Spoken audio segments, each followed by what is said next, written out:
Well, Kevin Feig is on the line and we're going to talk about his book, Walk You to Wealth. How are you today, Kevin? I'm doing great. How you doing, Toby? I'm excellent, thank you. So what inspired you to write a financial guide? Sure. I'd say it's two things. So I'd say first and foremost, about 30% of the population is financially literate, right? So that's a huge gap. I want to do my part to sort of increase that number as much as possible. And from a personal inspiration perspective, I'd say it was my family. My kids. Where the title ultimately came from is I talk about this a bit in the book. My kids, when they have neighborhood friends over, they'll walk their friends home. Right. And it's just this simple gesture of just walking someone home. My hope is that, everyone at some point in your life, hopefully you too, Toby, has been walked home somewhere or walked someone else home, right? A girlfriend, a wife, a spouse, a friend. And that was the idea, right? Just trying to walk folks to a destination, right? To a better place financially. So does it feel when you're reading the book like somebody is holding your hand throughout? And that's my hope. What I tried to do is all these, personal finance books are a bit different. This is certainly a personal book, right? There's a lot of sort of personal stories that I try to tell about my family, my life, my journey, and that's my hope, is that it feels conversational. And that's quite shocking, really, that only 30% of people are financially literate. What is the definition of actually being financially literate? Because I imagine most people know what money is and how to use it at the very least a basic level. Yeah. So and that's some of the difficulty is it's everyone's certainly your point, Toby. We all the world revolves around money, right? You can't get through a day without sort of transacting in some way, shape, or form.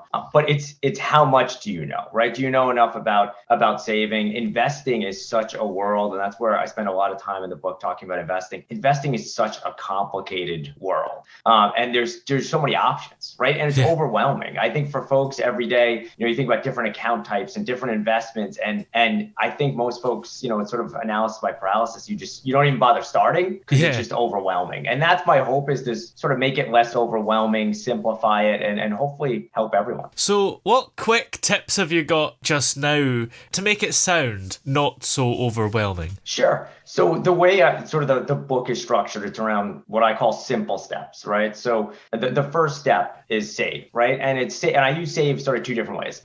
So save yourself from debt, right? So credit card debt, especially, and save yourself also from the unexpected. So the unexpected always happens, right? We never think it's going to happen to us, but it does, right? Yeah. It's like, oh no, it's not going to happen to me, but it does happen to you. And it's job loss. It's a trip to the emergency room. It's an accident. All these things, they happen. They happen to everyone. And saving yourself is preparing yourself for the unexpected, because it's going to happen. So I think for me, that's where I start. It's all about these simple steps, and save is that first step. And saving helps you have a personal overdraft, really, doesn't it?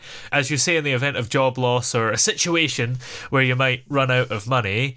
And I suppose it's just a good idea to save up money generally if you want to buy something big, maybe. Yeah, absolutely. Yeah, I think some people often confuse, and that's where I try to talk about in the book. Saving is something that's sort of readily available, right? It's, to your point, it's I have a large purchase I want to make in a few months, or I have an emergency that I don't know what it will be, but I know it will happen at some point, and so I want to be prepared for it. And then there's sort of investing, which is just different, right? Investing is where I want my money to go to work, and I want it to be sort of almost locked away for the long term. And I want to almost forget about it until I need it in 10, 15, or 20 years. And so those two things are often confused, but you want to make sure you're starting with saving, which is your foundation. Because if you start with investing and then the emergency happens, what you're going to wind up doing is selling your investments at likely the wrong time. And I don't know how it is in America, but it's probably quite similar, where inflation is so high at the moment that if you've just got your money in a bank account, even a savings account with a pretty decent interest rate, you're losing money. So it's probably more important than ever to invest. Yeah, absolutely. Inflation certainly, running rampant over the last, 2 years or so. And, you're never going to save yourself into financial independence. You're never going to save yourself into being sort of a millionaire, right? You won't be able to get there. So savings are critical, right? And they're critical because you need that foundation. But what you also don't want to do do is you don't want to think that that's how you're going to get there, right? If all your money is sitting in a savings account at a bank or in your checking account and you're not investing, you're never going to get there, right? You're never going to be able to keep up with inflation. So when you get started with investing, what are the best companies and things to invest in? Because obviously, if you were to invest in cassettes maybe 30 years ago, you would have probably lost money by now. Yeah, so you definitely, there's no, and this is what's difficult. So the way you allocate your money from an investment perspective is responsible for about 90% of your results. So how well you're going to do, right, depends on sort of, where you put your money, right? You put it in real estate, you put it in the stock market, where bonds, etc. And so it's responsible for 90% of your success. But there's no one size fits all, right? It'll depend on your age, it'll depend on when you plan on retiring, when you're going to need the money, etc. You definitely want a significant amount of exposure to the stock market. But what I would say is, to me, that doesn't mean picking individual stocks. Picking individual stocks is impossible. To do it successfully and to do it consistently is impossible. And if you are doing it consistently and successfully, you've just been lucky. And so I think you want exposure to the stock market, typically through low cost or in some cases free index funds. And those index funds will give you exposure not only to, if you're in the United States like I am, not only to the US market, but you also want to make sure you're investing globally. And I think a lot of folks tend to have, hometown bias, right? So if you're in the UK, you want to invest in the UK. If you're in the US, you want to invest in the US, but you tend to forget about the rest of the world. And so you want to make sure you have diversification across. But the stock market is the cheapest and easiest way for folks to get started. You just want to make sure you're starting with sort of, global index funds as opposed to starting with sort of individual stocks. And how much money should you invest in your first investment? Yeah, so I think it's important to start, right? So I talk about this a bit in the book in the sense that even, today, so, I've had my fair share of, I've worked in financial services for a long time. I'm a certified financial planner. So this is sort of my world, but I still don't know everything. Yeah. And I'm still learning. And that's where, if you're learning and experimenting, just start, right? And whether it's, $10, $15, $100, right? Money that you feel like in your situation, you can afford to lose, but you want to experiment with something new. So for me, over the last 2 years, I've been experimenting with crypto but I'm not going to run and put my entire portfolio into crypto. But if you want to learn, you want to experiment, same with the stock market, right? Pick an index fund and invest $10 or $15 so you can start to figure out how it works and then sort of move on from there. Yeah. Is there somebody that you look up to in terms of financial autonomy? There's no one person I look up to. I admire anyone that's pursuing it. Yeah. I think it's especially, I consider myself to be a sort of, I don't know, an average American, an average person, right? Those folks that are, teachers or firefighters, policemen, accountants, lawyers, folks that are doing their sort of chosen profession, but they're also pursuing this. They're pursuing sort of a better financial life for themselves and for their families. I admire anyone that's pursuing it. And I think it's, whether, regardless of your reasons, some folks, I want to spend more time with my family, right? That's sort of my why. A lot of folks like to travel. I hate traveling, but for a lot of folks, that may be why they want to get there, right? They want to be able to leave their 9 to 5 or leave their jobs. They can travel the world. So I admire the folks that are trying to learn, trying to figure this out, and trying to get to a better spot financially. So have you got any more books that you're working on at the moment? I'm sort of toying with the idea. So I have 2 young boys, 9 and 11, who at this point know more about managing money than probably most adults.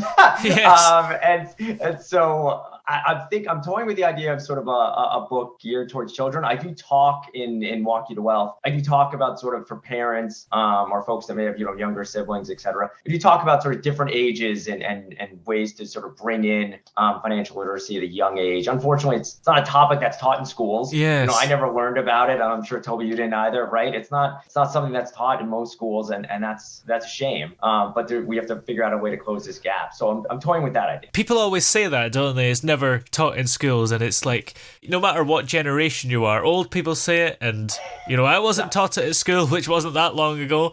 So it seems to never change, and it ought to be, really. Absolutely. I mean, I think about it as, I always I joke about this with my kids. So my boys will come home and they learn more about shapes than you would ever need to know in your life. Yeah. And I always tell them, no one's ever going to ask you about the rhombus, but yet you have homework on it every night. But this is important, right? Understanding the basics of spending, understanding the basics of saving, understanding. My boys will come home and last year, especially my youngest had an iPad at school, and he would come home and he'd be like, "Dad, the stock market was up today." And I was like, "Well, don't use your iPad for that, but I'm happy you understand."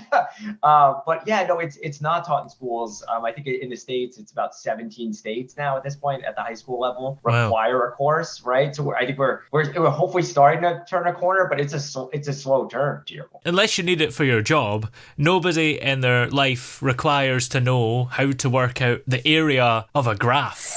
But exactly. Investment and making money, we all need to do that so we don't die.